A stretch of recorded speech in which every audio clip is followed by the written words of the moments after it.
You know that specific feeling of panic when you open your banking app? You cover one eye, squint a little bit, and pray that the number isn't red? We've all been there.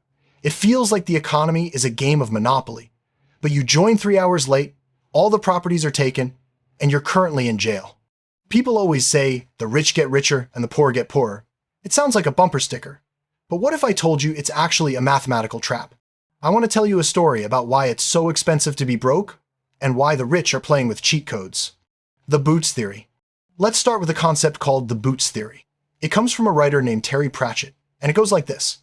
Imagine two guys, Rich Richard and Broke Brian. Rich Richard buys a pair of work boots for $100. They are amazing. Leather, waterproof, indestructible. They last him 10 years.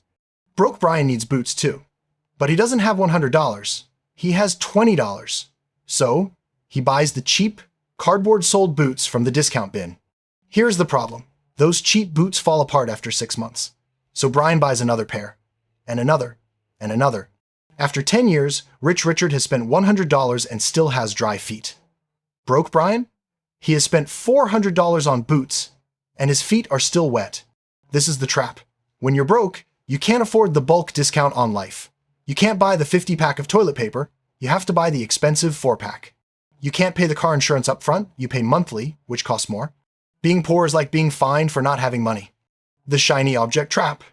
Then there is the second trap. I call this the look rich versus be rich problem. Let's be honest. When I get a bonus or a tax refund, my immediate instinct isn't, let me invest this in a diversified portfolio. My instinct is, I deserve a PS5 and a lobster dinner. We are trained to buy liabilities. That's fancy talk for stuff that eats your money. You buy a shiny new car? Congratulations. You now have a pet that drinks gasoline and loses value every time you drive it. The rich operate differently. They are boring. They don't buy the toy first. They buy the asset.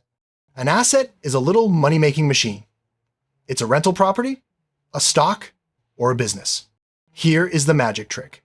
If a rich guy wants a Porsche, he doesn't pay for it with his savings. He buys a small apartment building. He uses the rent from the building to pay for the Porsche. His original money never leaves. It stays there, making more money. Meanwhile, I traded my time for money, spent the money on the car, and now both the time and the money are gone forever. The safety net. Finally, we have to talk about fear. Imagine walking across a tightrope between two skyscrapers. If you're a billionaire, you're walking that tightrope with a massive, fluffy safety net underneath you. If you fall, who cares? You bounce back, laugh about it on a podcast, and try again. If you're broke, there is no net. There is just concrete. This is why the rich get richer. They can afford to take risks. They can start that weird business selling gourmet dog food. If it fails, they're fine. But if you take a risk and it fails, you're moving back in with your parents. This fear keeps us playing small. It keeps us in jobs we hate because we need the guaranteed paycheck. We are so busy trying not to fall that we never look up to see where we're going. The conclusion. So, is the game rigged? Yeah, kind of.